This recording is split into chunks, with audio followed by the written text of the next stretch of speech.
Hindi ako mahilig makialam sa buhay ng may buhay. Tahimik akong taong marunong makisama, marunong umiwas sa gulo. Pero kahit anong pag-iwas mo, may mga tao talagang sinadya ng mundo para manggulo. Itago niyo na lamang po ako sa pangalang Lea Sarmiento, 35 taong gulang. Isa po akong tahimik na naninirahan sa isang maliit na barangay sa lalawigan ng Quezon. Matagal-tagal na rin po akong sumusubaybay sa inyong channel. Sa tuwing gabi bago matulog, kayo na po ang aking kasama habang nakikinig sa mga kwentong hindi basta-basta na ikukwento kung kani-kanino na ang ilang mga sender. At ngayong gabi, ako naman po ang gustong magbahagi ng aking kwento. Matagal ko pong pinag-iisipan kung isusulat ko ba ito. Paulit-ulit ko na rin pong binura at inedit ang mga nauna kong linya. Kasi po, hindi ko rin alam kung handa akong balikan ang mga nangyari. Hindi ko alam kung handa ako sa panghuhusga ng iba. Medyo madilim po kasi ang aking ibabahagi kaya naman nag-aalangan ako na ikuwento ito. Pero sabi nyo nga po, minsan mas gumagaan ang loob kapag naibubuhos mo kahit sa isang kwento lang. Isang bahagi ng buhay ko na matagal kong tinangkang limutin. Pero paulit-ulit na bumabalik sa akin. Hindi ko po ipagkakaila na talagang pinagsisisihan ko ang aking ginawa. Pinag-isipan ko rin naman po iyon ng mabuti. Pero sa totoo lamang, wala sa matinong pag-iisip ang taong labis na naapi. Galit po kasi ang nagtulak sa akin na gawin ang mga bagay na hindi dapat mangyari. Galit na itinanim sa akin ang paulit-ulit na panghimasok at paninira at pangungutya ng isang tao na halos araw-araw kong nakikita. Minsan kasi, dumadating talaga tayo sa punto na napupuno na rin tayo. Sabi ko nga, hindi ako nangingialam ng buhay ng iba at mas lalong hindi rin ako taong mabilis na pumatol. Pero lahat ng iyon ay di ko mapigilan. Dahil sa isang taong nagbigay sa akin ng dahilan para magalit at gumanti. At iyon pong taong iyon ay si Aling Bilen. Hindi po niya tunay na pangalan. Pero sa kwento kong ito, iyon na lamang po ang itatawag ko sa kanya. Sa tansya ko, nasa mahigit 50 na ang edad niya. Medyo matangkad, payat at laging may hawak na pamaypay kahit hindi naman mainit. Nagbebenta siya ng isda sa palengke at tuwing Sabado at Linggo naman ay naglalako siya ng isda sa mga bahay-bahay. Isa siya sa mga kinikilalang tindera roon. Marahil ay matagal na siyang residente ng lugar. Hindi po ako agad nagkaroon ng masamang tingin sa kanya. Noong una kasi ay parang normal lang siya na tindera. Maingay o tinatawag ng ilan na palengkera. Lingid sa aking kaalaman ay isa pala siyang marites sa lugar. May ugali siyang pakialamera at sobrang talas ng dila. Kung saan-saan nakakaabot ang kanyang mga kwento at madalas na paniwalaan ito ng ilang suki ng kanyang chismis. At kung bakit ko ito nasabi ay dahil isa ako sa kanyang naging biktima. Pero ako din yata ang magiging huli niyang bibiktimahin ng matalas niyang dila. Malapit lang po ang pwesto niya sa pwesto ko. Ako naman po ay nagtitinda ng gulay at prutas.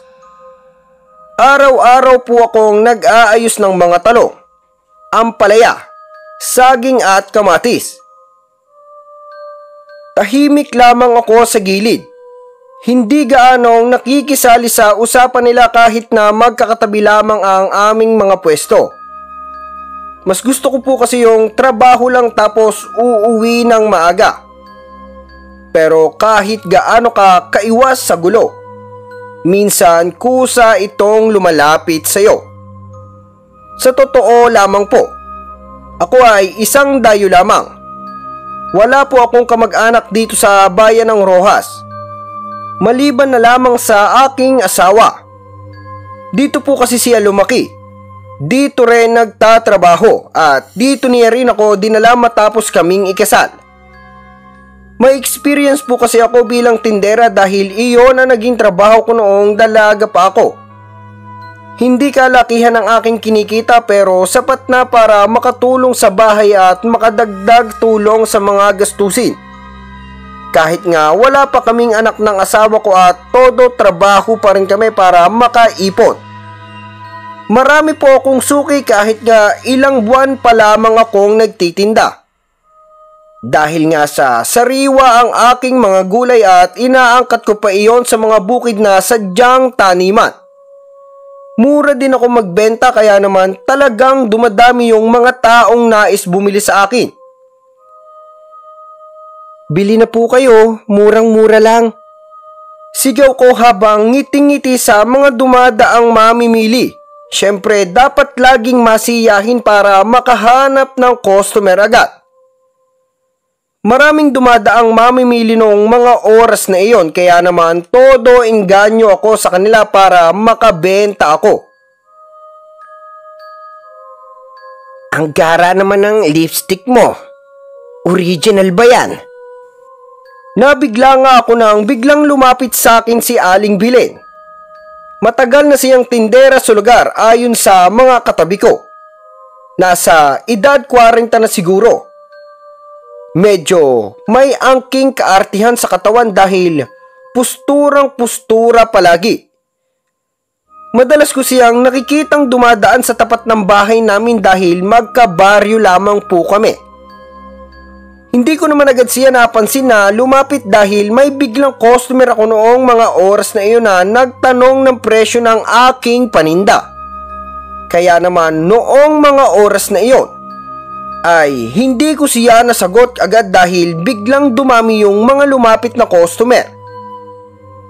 Narinig ko na lamang ang yabag nito na paalis at mahinang bulong nito na parang nang iinis.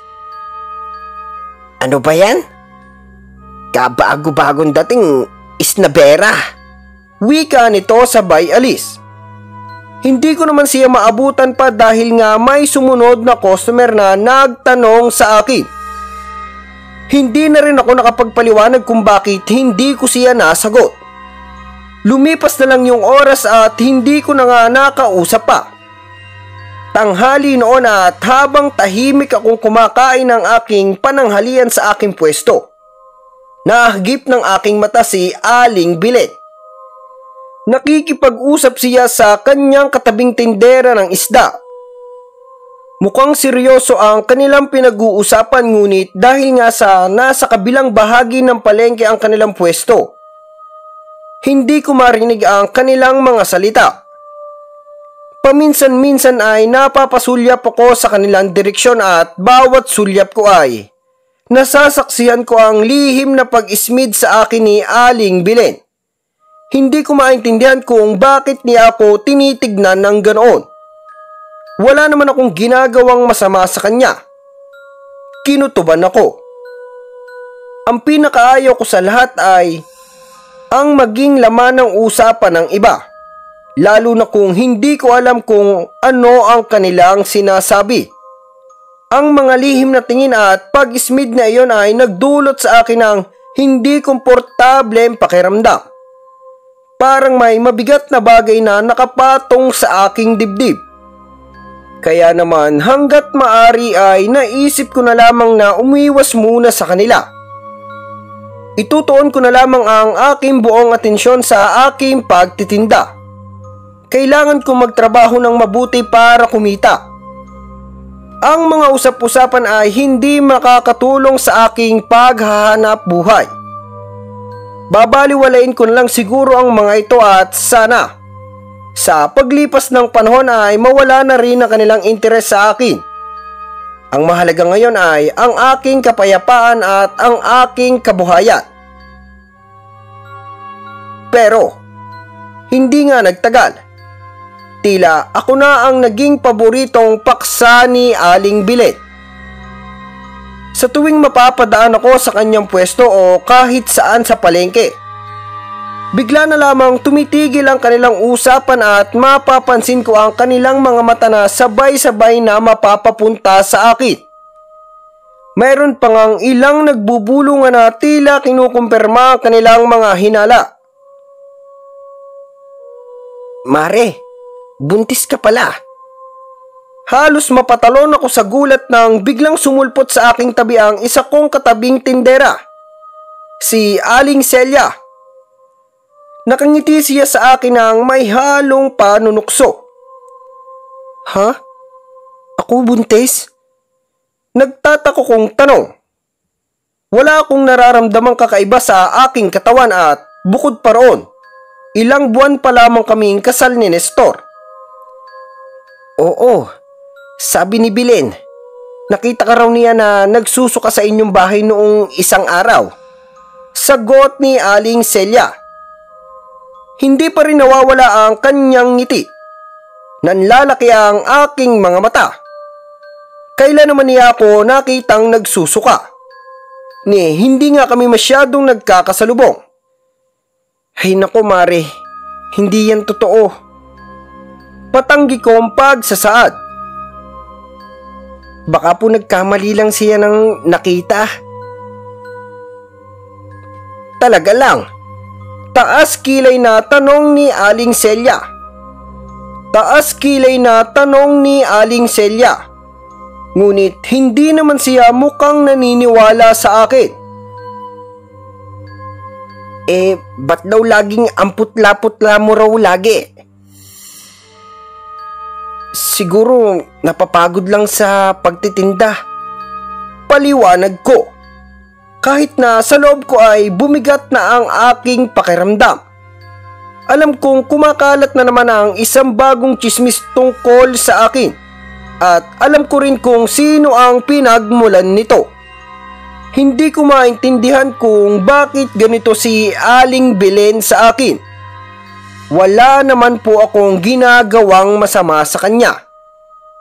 Bakit kailangan niyang gumawa ng mga kwento tungkol sa akin?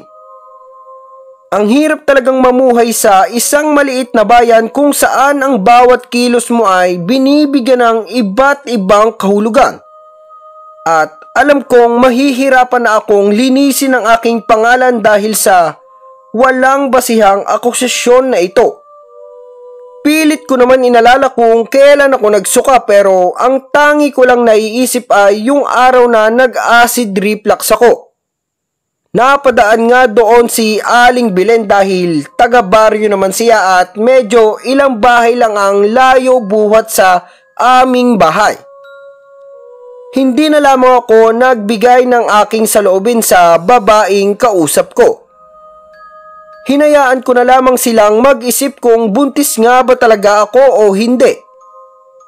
Medyo nainis lang ako sa ginawa ni Aling Bilen dahil di ko alam kung saan niya nakuha ang ganong kwento na di ko naman alam.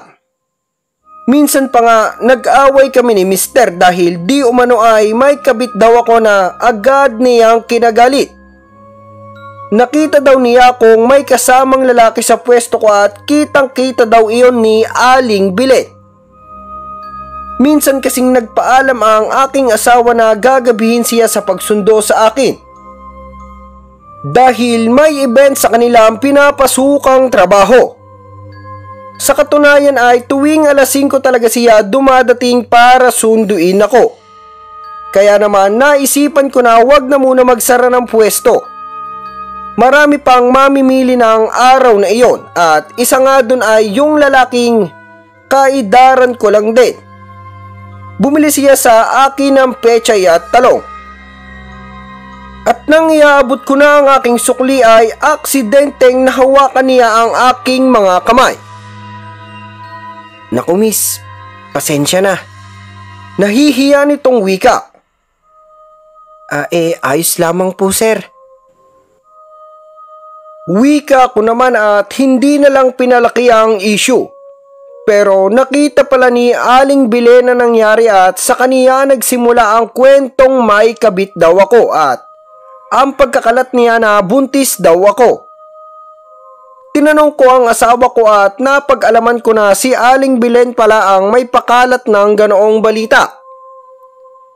Sa inis ko nga ay lalo ko na lang siyang hindi pinansin pero yun pala ang magdudulot ng mas malalim pang panchichismis na tungkol sa akin. Dahil lumipas ang ilang buwan nga ay napag-alaman ko na nagdadalang tao nga ako.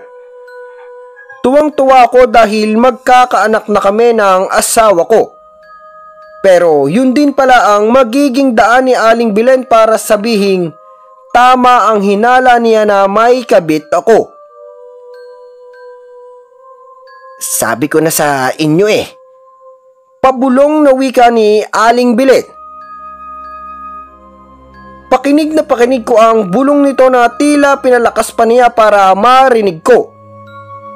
Pakinig ko naman ang kanilang mahihinang halakhakan na nagpainit ng aking ulo. Kaya naman nagdesisyon ako na wag na munang magtinda at pansamantala ko munang pinaubaya ang aking pwesto sa bunsong kapatid ng aking asawa. Buti nga at pumayag ang aking hipag dahil bakasyon naman. Nagtigil nga ako sa bahay namin. Inakala ko na magiging tahimik ang aking buhay sa bahay. Mas lumala pa ang kakaibang kwento sa akin ni Aling Belen. Di ko nga alam kung bakit gustong-gusto niya na magkalat ng chismis tungkol sa akin at ang nakakainis pa noon ay naging sanhi ito ng aking depresyon.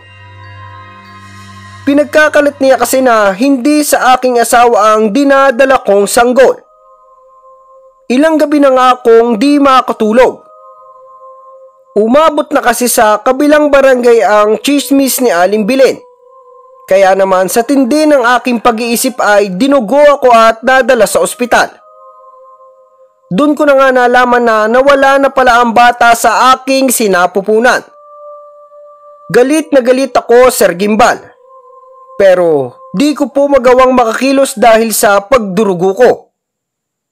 Ilang araw na rin akong naratay sa ospital at nang makauwi ako ay doon ko nga napag-alaman na pinagkakalat daw ni Aling Belen na nilaglag ko daw ang bata para di mabisto ng asawa ko ang aking kalokohan. Alam kong di naniniwala ang aking asawa sa pinagsasabi ni Aling Belen. Pero ang mga taong nakatira sa aming barangay ay napapaniwala niya dahil nga sa tugma ang kanyang chismis sa mga nangyayari sa akin. Nang lumakas-lakas nga ako ay nagtungo ako sa bahay ni Aling Belen at naaktuhan ko nga siyang may kausap na babae. Malayo pa lang ako ay umalis na yung kausap niya. Kaya naman nakahanap ako ng oportunidad para kumprontahin siya. At bago pa nga makapasok si Aling Belen sa kanyang bakuran ay agad ko siyang nahagip sa braso. Ano yung pinagsasabi nyo sa baryo natin? Halos manginig-nginig ang buo kong katawan sa galit habang binubulyawan si Aling Belen. Matapos ang lahat ng kanyang kasinulingan na nagdulot ng pagkawala ng aking anak. Hindi ko na siya kayang patawarin. Sinugod ko siya sa kanyang bahay at hindi alintana ang mga mata na nakatingin sa amin. Ngunit imbis na makita ang kahit katiting na pagsisisi o takot sa kanyang mga mata, parang mas lalo pa niya akong pinanlakihan ng mata. Padabog niyang inalis ang pagkakahawak ko sa kanyang braso. Bakit ko naman hindi sasabihin makating babae ka naman talaga? Sigaw niya pabalik sa akin. Halos lumawa ang kanyang mga mata sa galit. Anong pruweba nyo? Ang tanda-tanda nyo na pero napakasinungaling nyo. Nanggagalaiti kong sagot sa matanda. Hindi ko na napigilan ang aking sarili. Ang lahat ng sakit at galit na kinimkim ko ay sumabog na. Sos, ako pa sinabihan mo ng sinungaling kitang-kita ko yung kalaguyo mo. Minsan ko pa ngang nakikita na sumusunod sa iyo yung lalaki tuwing nagpupunta ka sa palikuran. Sigaw niya muli. Sabay pa ng pag-ismid sa akin na para bang siya ang biktima sa sitwasyon na ito. Hindi ako makapaniwala sa kanyang mga paratang. Kawalang-hiyan niya ay tila walang katapusan. Paano niya nasasabi ang mga kasinungalingang ito nang walang anumang pag-aalinlangan? Wala akong ibang lalaki maliban sa aking asawa. Ang kanyang mga akusasyon ay walang basihan at pawang gawa-gawa lamang ng kanyang masamang imahinasyon. Bigla tuloy akong nagtaka sa mga sinasabi ni Aling Bilen. Oh, ano? Di ka makasagot ngayon? Minsan pa nga ay nakikita ko kayo ng kaluguyo mo sa tapat ng bahay niyo. Di ko lang makita ang muka pero alam kong kabit mo yon. Dagdag dito na nagpatindig ng aking balahibo. Di pa nga ako nakakapagsalita ay agad pang nagsalita muli si Aling Bilen. Oh, tumahimik ka yata. Ayaw mo bang marinig yung kakatihan mo? Wika ni Aling Bilen. Hindi na nga lang po ako nakasagot ng mga oras na iyon dahil sa pagtaas ng aking mga balahibo. At kahit kita ko na may ilang mga kapitbahay ang nakikinig sa aming pagtatalo ay minabuti ko na muna na umuwi na nga dahil bigla akong binalot ng matinding takot at hindi na kahihiyan. Saan ka galing, Leia? Nagulat na nga lamang ako sa biglaang pagsasalita ng aking asawa. Pagkapasok ko ng pinto, kay Aling Bilen, nangangatog kong sagot. Ano ka ba naman, Leia? Sinabihan na kita na huwag kang makipagtalo pa sa matandang iyon. Alam na ng taga rito kung gaano yan katsismosa. Sangay-sangay talaga ang tila ng matandang yon. Ika ng asawa ko. Pero kahit nga ganon ay di pa rin nawala yung kaba na biglang bumalot sa akin.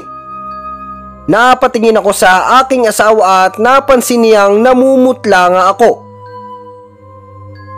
Ay nako, sinasabi ko sa iyo, Leia, magpahinga ka na at baka mabinat ka.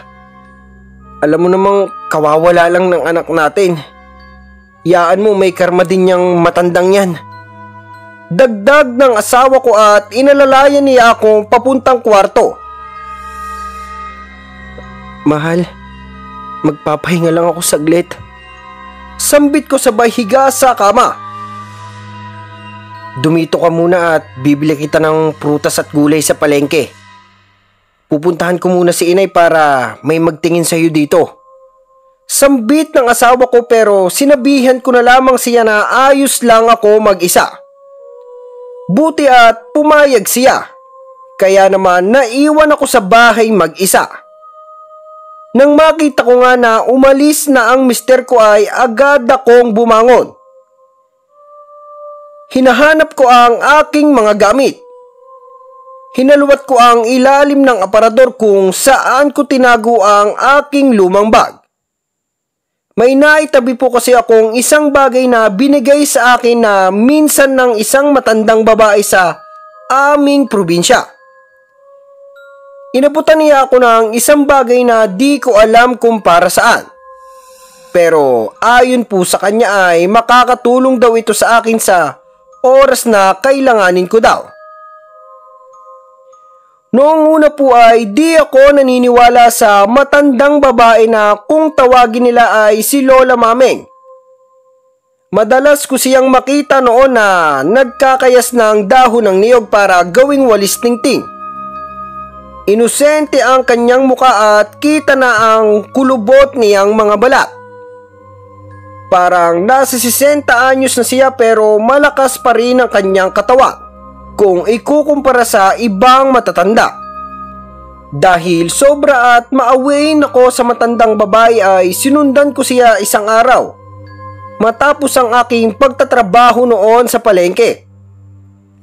Gabi na noon at nais ko siyang pasalubungan ng gulay galing sa aking mga paninda. Medyo masukal yung daan papunta sa kaniyang bahay. Medyo kinakabahan nga ako pero pinagpatuloy ko pa rin ang aking pagpunta kahit na may usap-usapang aswang daw ang matanda. Meron ding nagsasabing mangkukulam din daw ito. Hanggang sa matanaw ko ang isang maliit na barong-barong. Malayo ito sa kabiasnan kaya naman medyo nag-aalangan akong tumuloy. Walang mga bahay sa paligid at kung meron man ay may kalayuan ito. Pero nang matanaw ko siyang naghahanap ng talbos ng kamote sa kaniyang harapan ng bahay ay dali-dali akong nagtungo sa kanya. Nagulat naman siya nang makita ako pero mas nagulat ako sa aking nakita. Ang kanyang munting barong-barong ay napapalibutan ng kung ano-anong mga tuyong sanga.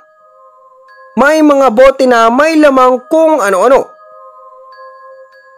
"Iha, anong hanap mo?" tanong niya sa akin habang dahan-dahang naglalakad patungo sa akin. "Ibibigay ko lamang po ang mga ito." Wika ko sabay abot ng mga gulay at prutas.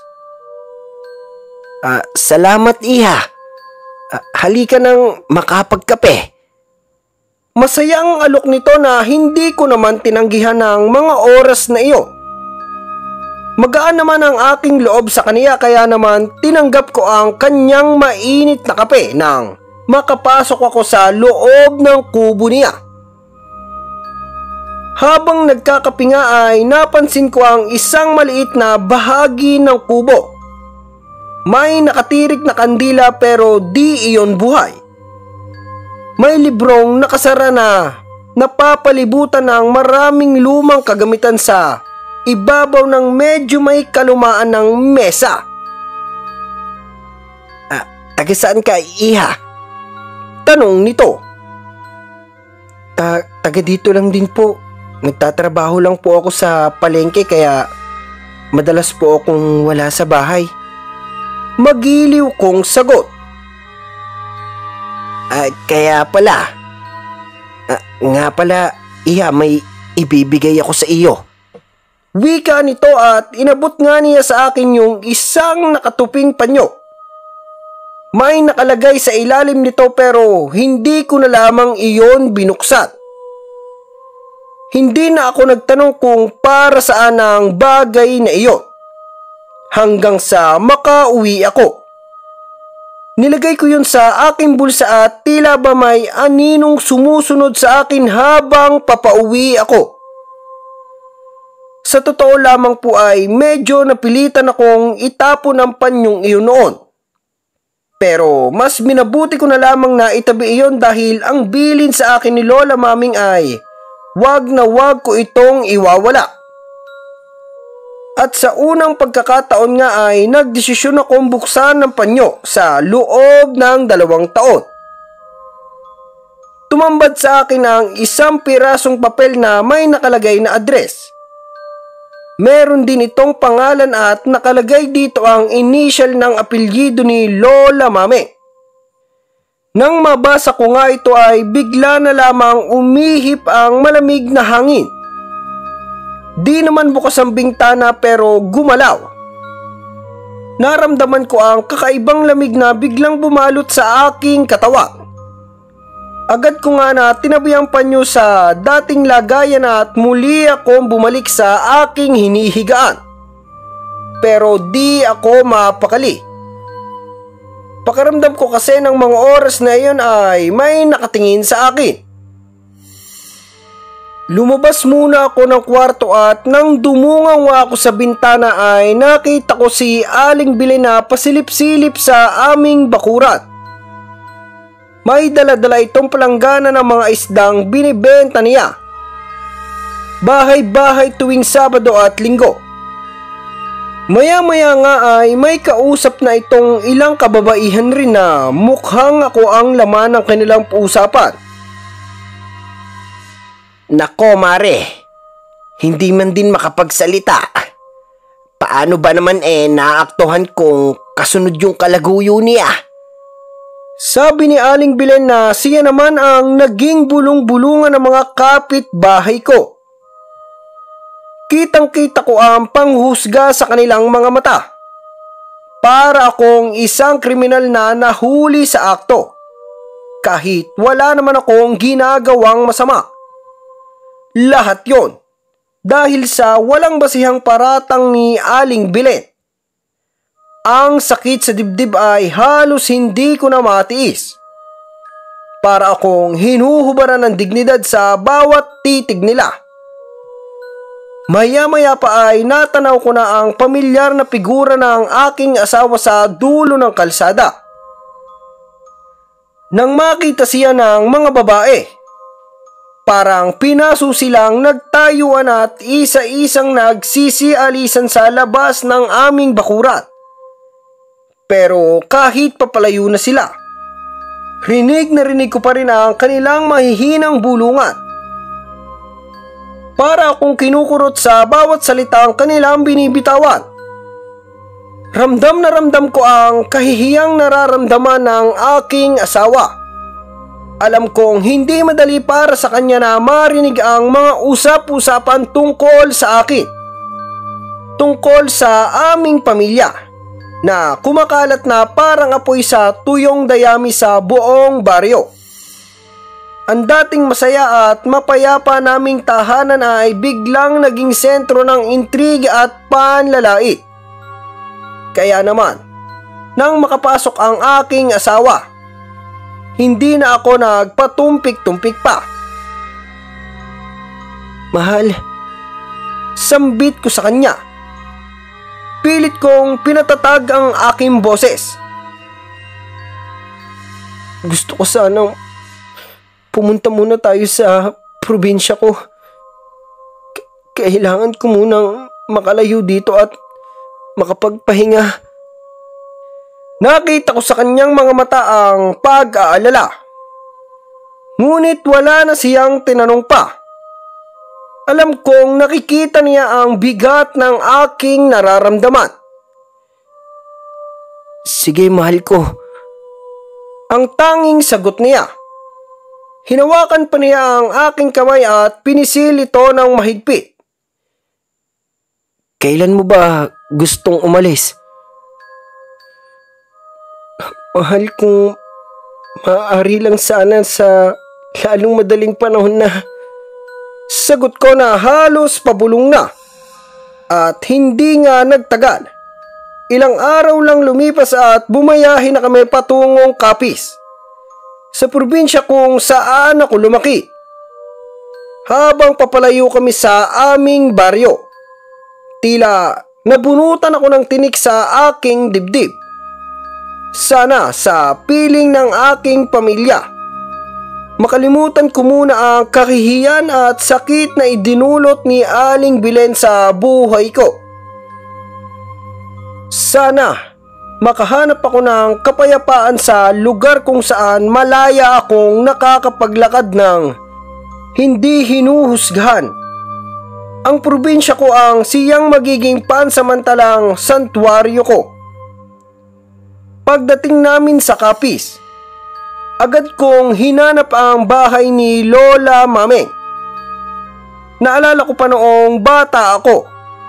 Madalas akong pumunta roon. Ang bahay niya ay simple lang, gawa sa kahoy at pawid. Ngunit napapaligiran ng sari-saring bulaklak at halaman at kamote na nagpasukal sa harap ng bahay. Ngunit sa halip na ang barong-barong na iyon, Isang malawak na damuhan at sira-sirang kubo na lamang ang aking nakita. Parang may tumusok sa puso ko. Hindi kaya. Lumapit ako sa kubo. Maingat na tinapakan ang matataas na damo. Wala nang bakas ng dating bahay dito. Ang mga halamang dating bumubuhay sa paligid ay tuyo na at unti-unti nang bumabagsak. May lumapit na isang matandang lalaki na nakasumbrero. Magandang araw po. Bati ko. Dito pa po ba nakatira si Lola Maming?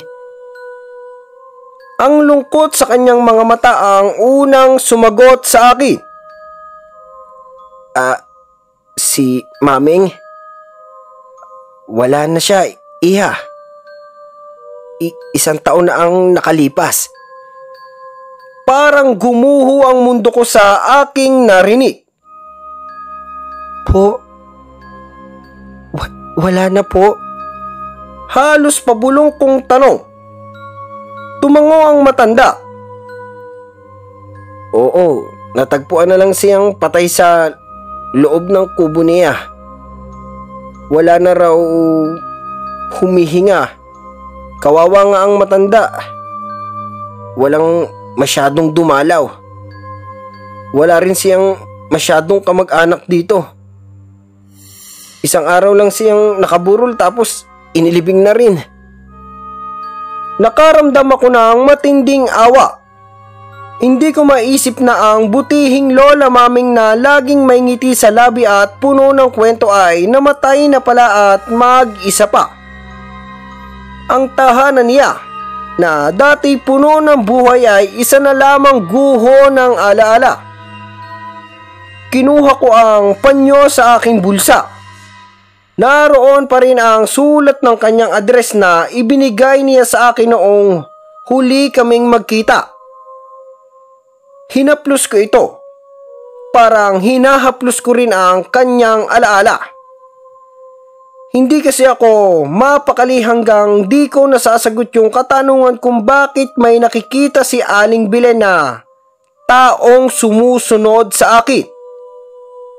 Medyo natatakot lang ako kaya gusto kong malaman ang dahilan ng mga kakaibang bagay na sumusunod sa akin.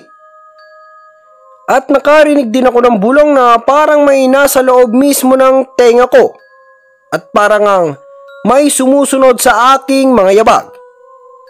Dahil kasi doon ay naging laman ako ng chismis ni Aling Belen. Malapit lang naman yung address na nakalagay kaya naman di ako nag-aktubiling magtungo sa lugar. Mga 2 oras lamang ang biyahe ko at nadatnan ko nga ang isang babae na nagwawali sa harapan ng isang bahay na gawa sa kapis. Magandang araw po. Dito po ba nakatira si Leonora? Agad kong tawag sa babae na agad namang lumapit sa akin. Sino ho sila? Tanong naman nito. Bago ko ipakita ang piraso ng papel na binigay sa akin ni Lola Maming. Ikaw pala. Pasok ka, pasok. Seryoso nitong sabi nang makita ang papel. Wala na siyang ibang tanong pa dahil agad niya akong pinapasok sa loob ng bahay nila. Gaya nga ng mga nakikita ko sa bahay ni Lola Maming. Meron din akong nakita ang kakaibang mga bagay sa isang sulok ng bahay ng babae. Upo ka. Sandali at paghahain kita ng merienda. Alok nito at nagkaroon nga ako ng oportunidad na lapitan ang mesa. Nakita ko yung larawan ni Lola Maming na nakadisplay sa taas ng lumang aparador. Emilia. Siya si Emilia Sandoval. Wika ng babae na biglang sumulpot sa aking likuran. Kilala niyo po? Kaano-ano mo po siya? Sunod-sunod kong tanong bago ako sumunod sa kanya pabalik sa sala. Dati niya akong kasamahin sa bahay. Mabait ang matandang iyan. Kaso sinira ng isang taong malaki ang galit sa kanya. Malungkot na wika nito. Ano pong nangyari? Bakit wala pong nagpunta nung namatay siya? Tanong ko na puno ng kuryosidad. Kaya nga halos walang nakipaglibing sa kanya. Natakot ang mga tao sa sabi-sabi nila, kaya raw biglang namatay ang kasintahan ni Emilia ay dahil daw sa sumpa nito. Pero bakit naman niya gagawin nyo? Naguguluhan kong tanong. Ang alam ko, si Belinda ang pumatay para palabasing si Maming ang dahilan. Iyon ang dahilan kung bakit mas lalong tumindi ang kwento tungkol sa pagiging mangkukulam niya. Ikinuwento ng matanda na matalik na magkaibigan sina Lola Maming at Belinda. Halos magkasama raw ang dalawa sa lahat ng bagay. Ngunit dumating ang panahon na nagkagusto si Belinda sa lalaking malapit ng pakasalan ni Emilia. Mas bata raw si Belinda ng 5 taon kay Emilia at dahil dito, inakala siguro niyang mas madali niyang maaakit ang lalaki. Tahimik akong nakinig sa bawat detalye ng kanyang kwento. Parang isang teleserye na bumubukadkad sa aking harapan. Kaso, patuloy ng matanda, ang boses ay bahagyang bumaba. Hindi nagtagumpay si Belinda sa kanyang pang-aakit. Kaya naman sa sobrang galit at pagkabigo, ibinunyag niya ang lihim ni Emilia. Isang lihim na dapat ay sila lamang ang nakakaalam dahil matalik nga silang magkaibigan. Hindi na ako nagulat nang sabihin ng matanda ang sumunod. Pinagkalat niya sa buong baryo pati na sa nobyo ni Emilia na ginayuma lamang ito ni Maming. Sinabi niyang mangkukulam si Maming at kaya raw nahulog ang loob ng lalaki kay Emilia dahil sa itim na mahika. Kaya pala ganoon na lamang ang takot ng mga tao kay Lola Maming. Kaya pala walang nakiramay noong siya ay namatay dahil sa kasinungalingan ni Belinda. Nasira ang reputasyon ni Aling Maming at marahil naging dahilan pa ito ng kanyang pagkamatay dahil sa sobrang kalungkutan. Sa katunayan nga ay kaya ko hinanap si Lola Maming ay dahil nga alam kong siya ay isang mangkukulam. Gusto ko sanang turuan si Aling Belen ng leksyon pero huli na pala ako. Pero hindi mangkukulam si Emilia. Pero nang masira ang kanyang imahe sa magiging asawa at iniwan siya nito. Sinunog din ng mga ito ang kanyang bahay. Doon siya nag-aral na maging mangkukulam. Sunod nitong kwento. Naawa naman ako sa kwento ng babae. Hindi ko akalaing malaki pala ang naging epekto ni Belinda sa buhay ni Lola Maming. Pwede po bang magtanong kung nasa na ngayon si Belinda? Tanong ko dahil may kutob ako na baka si Aling Belen at si Belinda ay iisa. Parehas kasi silang nagkakalat ng chismis. Pasensya na pero matapos nga ang ginawa nung babaeng yun ay umalis na ito sa baryo namin at wala na kaming balita sa kanya. Sabi naman nito. Ganun po ba? Mahina kong sabi. Ano nga pala ang pakay mo, Ineng? At bakit mo alam ang bahay ko? Tanong ni Leonora. Binigay po ito sa akin ni Lola. Di ko alam kung bakit niya ito binigay sa akin. Matutulungan daw po ako nito, sabi niya sa akin. Sagot ko naman sabay pakita ng panyong may papel sa loob. Kaya pala. Nga pala, sinong papatrabaho mo? Makahulugan nitong sabi. Ano po? Ano pong ibig niyong sabihin? Nagtataka ko namang tanong. Akala ko ba kaya ka nagpunta dito ay dahil may gusto kang ipakulam? Wika nito. Ngumiti ang matanda. Isang ngiting bahagyang nakakatakot ngunit mayroon ding bahid ng lungkot. Ang kanyang mahinang tawa ay parang bulong niya sa hangin. Itinuro sa akin ni Maming ang kanyang natutunan mula sa mahikang itim na inaral niya. Bahagya akong kinalabutan. Itim na mahika. Ibig sabihin, hindi pala puro kabutihan ang alam ni Lola Maming. Sabi niya, patuloy ng matanda. Ang kanyang tingin ay dumiretso sa aking mga mata. Tila binabasa ang aking isipan. Tulungan ko raw yung mga taong tumutulong sa kanya. Nanlaki ang mga mata ko. Ako, tinutulungan ko si Lola Maming. Kailan? Hindi ko siya nakilala ng personal. Ang tanging koneksyon ko lamang sa kanya ay ang address na ibinigay niya sa akin noon. Po? Ako? Paano ko naman po natulungan si Lola Maming? Naguguluhan kong tanong. Tinignan niya ako ng masusi. Mula ulo hanggang paa. Yung panyo mo? Sambit niya. Ang kanyang boses ay mas seryoso na ngayon. Ibinigay yan ni Maming sa isang taong may busilak na puso. Isang taong handang tumulong kahit walang kapalit. Ikaw yun, Iha. Hindi ako makapaniwala. Ang panyong ito, mayroon palang mas malalim na kahulugan. Hindi ko akalain na ang simpleng pagtulong ko sa isang matanda noon ay magdadala sa akin sa ganitong sitwasyon.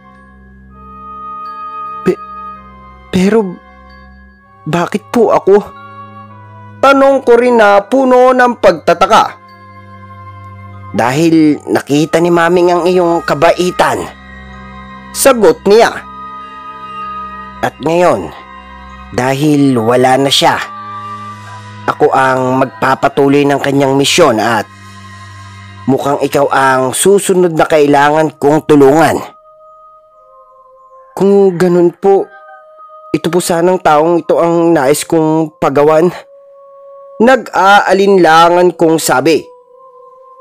Sa totoo lang, Sir Gimbal, ay ng mga oras na yon ay ayaw ko sanang ituloy ang masamang balak kay Aling Bilin. Pero nang maalala ko na nawalan ako ng anak dahil sa kanya at nang kahihiyan niyang dinala sa baryo namin, naglakas loob akong ipakita ang larawan ni Aling Bilin. Siya po. Mahina pero mariin kong wika na kinalaki ng mata niya. Siya si Belinda. Nasaan na ito?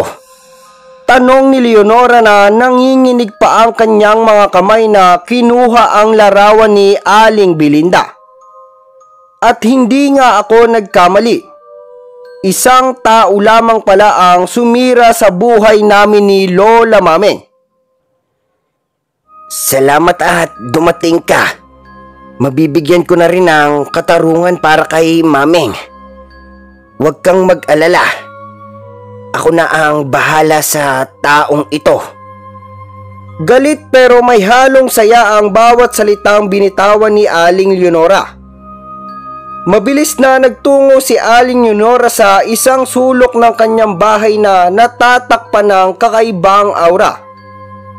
Doon ay naroon ang isang lumang mesa na puno ng samut-saring mga bagay na hindi pamilyar sa aking paningin. May mga tuyong dahon na tila iba ang hugis. Maliliit na bote na may iba't ibang kulay ng likido sa loob. At mga batong may kakaibang ukit. Kumuha siya ng isang maliit na batya at pinuno ito ng tubig na tila nanggagaling pa sa balon. Mula sa isang sisidlan na gawa sa bao. Dahan-dahan niyang inihulog sa tubig ang ilang tuyong butil na may kakaibang hugis at itim na kulay. Hindi ko mawari kung anong uri ng buto iyon. Ngunit ramdam ko ang kakaibang enerhiya na bumabalot dito. Pagkatapos, kumuha siya ng isang mahabang itim na kandila at sinindihan ito. Ang tanging liwanag sa silid ay nagmumula sa nagliliyab na dulo nito, na lumilikha ng mga anino na sumasayaw sa mga dingding. Mula sa aking pagkatayo, tanaw ko ang kanyang seryosong muka, puno ng konsentrasyon at determinasyon. Huli niyang kinuha ang litrato ni Aling Belinda na hawak ko kanina. Dahan-dahan niya itong nilagay sa ibabaw ng tubig sa batya. Nananatili itong lumulutang. Ang muka ni Aling Belen ay nakatingin sa itim na kandila. Nagsimulang bumulong si Aling Leonora ng mga salita na hindi ko maintindihan. Ang kanyang boses ay unti-unting tumataas, nanginginig, masigla at may otoridad. Ang tubig sa batya ay bahagyang nanginginig at ang anino ng larawan ni Aling Belen ay tila sumasayaw sa ritmo ng mga salita ni Aling Leonora. Ang hangin sa loob ng silid ay bumigat. Parang may ibang presensya na dumating. Hindi ko maipaliwanag ang aking nararamdaman. Ngunit alam kong may kakaibang kapangyarihan ang nagaganap sa mga sandaling iyon. Biglang may sumulpot na itim na anino sa isang sulok ng bahay. Hindi ko maipaliwanag kung saan ito nanggaling. Para bang humugot ito mula sa mismong kadiliman. Agad na nagsitayuan ang aking mga balahibo at nanlalamig ang aking mga kamay. Parang may malamig na hanging humahaplos sa aking balat. Alam kong may nangyayari na. Ang mga orasyon ni Aling Leonora ay tila bumibigkas sa hangin. Bumabalot sa buong silid. Matapos ang ilang sandali na tila walang katapusan, nakita kong maingat niyang pinatong ang basang litrato ni Aling Belen sa ibabaw ng isang tagpi-tagping manika. Gawa ito sa iba't ibang tela at sinulid at kahit hindi perpekto ang pagkakahati, bakas dito ang matagal ng panahon. Parang kinatawan ng manika ang mismong katauhan ni Aling Belen. Pagkatapos ay may kinuha siyang mahabang karayom. Hindi ito ang ordinaryong karayom na ginagamit sa pananahi. Mas malaki ito, mas makapal at may kakaibang talim na parang kayang tagusan ng kahit anong bagay. Ang tingin niya sa karayom ay puno ng determinasyon at galit. Hindi ko na kayang panoorin ang mga sumunod na mangyayari. Binalot na ako ng konsensya. Kahit gaanong kasama ang ginawa ni Aling Belen. Hindi ko maiwasang mag-alala kung ano ang maaring gawin sa kanya. Ang mahika ni Aling Leonora ay tila may kakaibang kapangyarihan. At natatakot ako sa maaring magiging kahihinatnan nito. Dahan-dahan akong tumalikod. Hindi na kayang saksihan ang maaring maging sumpa ni Aling Leonora kay Aling Belen. Ang dapat sana ay paghahanap ng kapayapaan ay nauwi sa isang eksena ng posibleng paghiganti. Ilang minuto ang lumipas at unti-unting nanumbalik ang dating anyo ng paligid. Ang kakaibang bigat sa hangin ay nawala.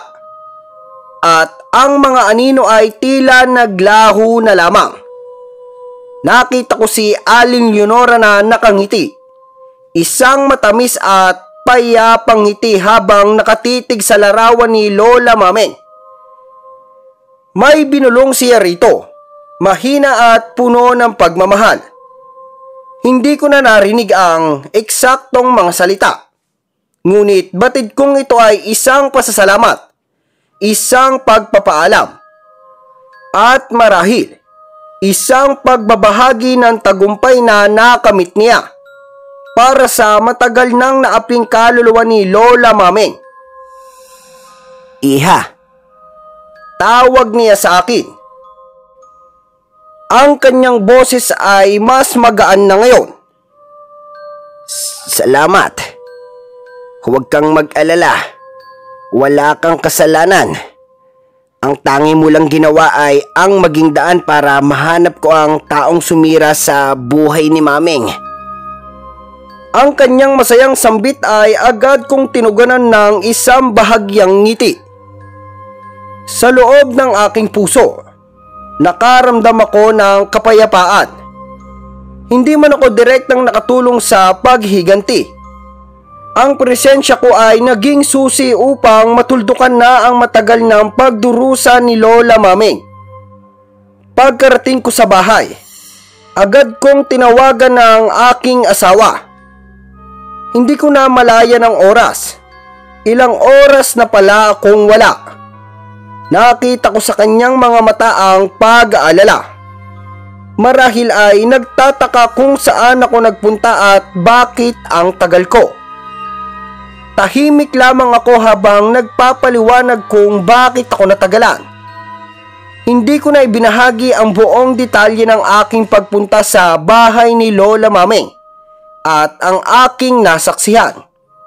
Hindi ko alam kung paano niya tatanggapin ang mga kwento tungkol sa mahika at posibleng pangungulam. Magdamag akong hindi mapakali. Paulit-ulit sa aking isipan ang mukha ni Aling Leonora habang binibigkas ang kanyang mga orasyon at ang itsura ng tagpi-tagping manika na may nakapatong na litrato ni Aling Bilen. Hindi ko maiwasang isipin kung ano na ang nangyayari kay Aling Bilen. Ngunit sa kabila ng aking pag-aalala, paulit-ulit ko ring kinukumbinsi ang aking sarili na tama si Aling Leonora. Wala akong kasalanan. Ang tanging ginawa ko ay ang maging instrumento upang matuntun niya ang taong sumira sa buhay ni Lola Mameng. Si Aling Bilen ang naghasik ng kasamaan at nararapat lamang na harapin niya ang bunga ng kanyang mga ginawa. Alam kong maliit lamang ang kahihiyang dinulot niya sa akin kumpara sa sakit at pagdurusa na ipinaramdam niya kay Lola Mameng.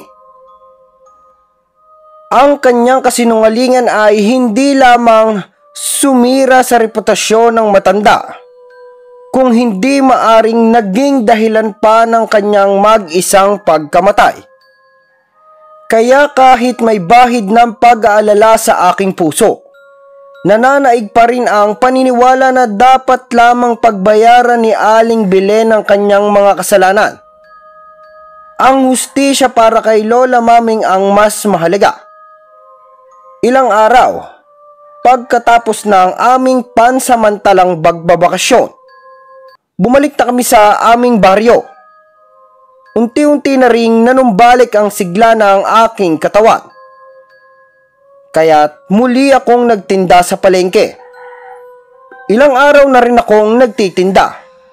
Ngunit napansin kong wala na si Aling Bilen sa kanyang karaniwang pwesto. Isang kakaibang katahimikan ang bumalot sa aking pagtitinda. Wala ng bulungan. Wala ng mga matang mapanghusga.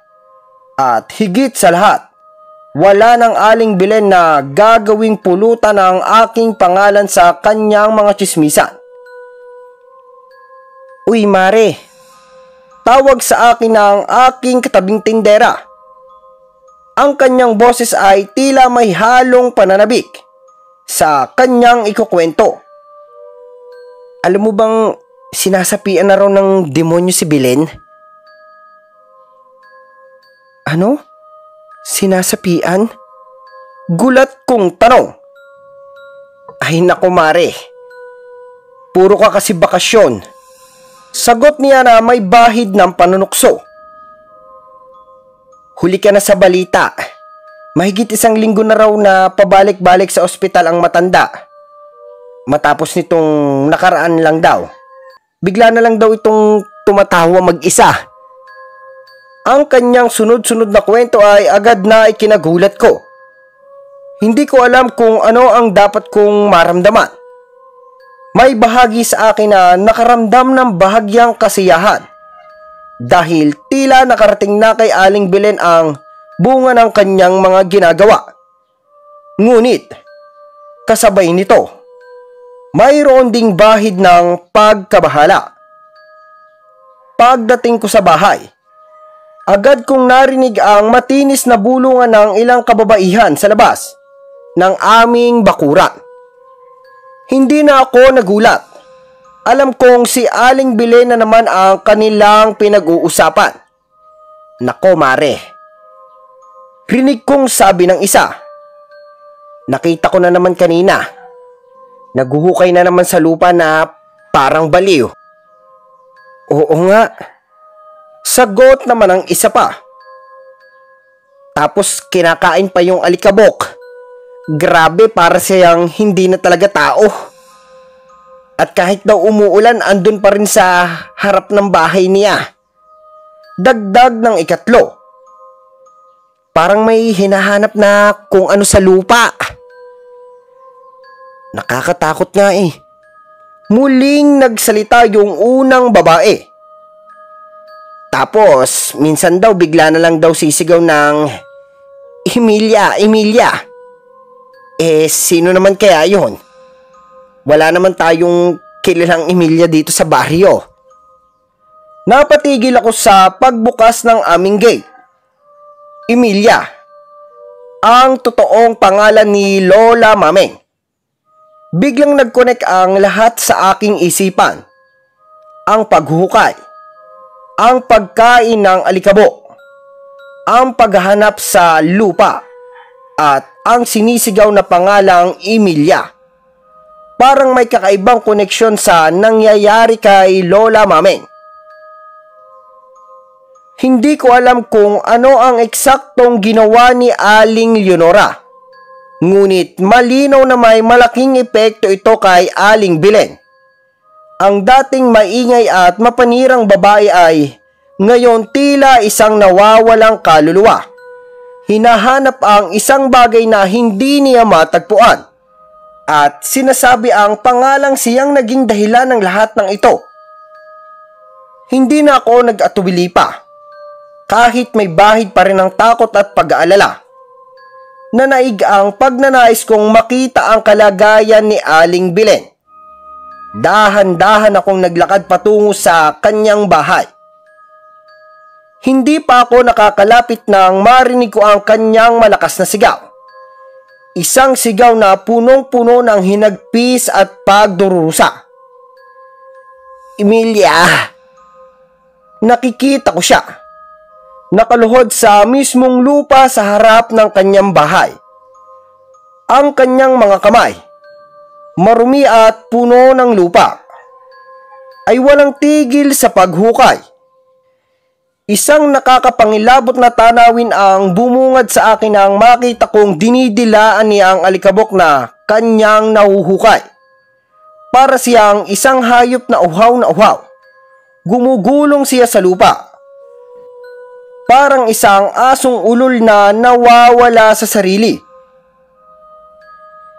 Sa sandaling iyon, hindi ko maiwasang maalala ang maaring pinagdadaanan ni Lola Maming noong siya ay nagdurusa. Ang pangungutya, ang panghusga, at ang pag-iisa. Marahil ay ginuto rin ang kanyang nararamdaman. Ang kahibaan lamang, si Lola Maming ay inosente. habang si Aling Belen ay pinagdudusahan ang bunga ng kanyang sariling kasamaan.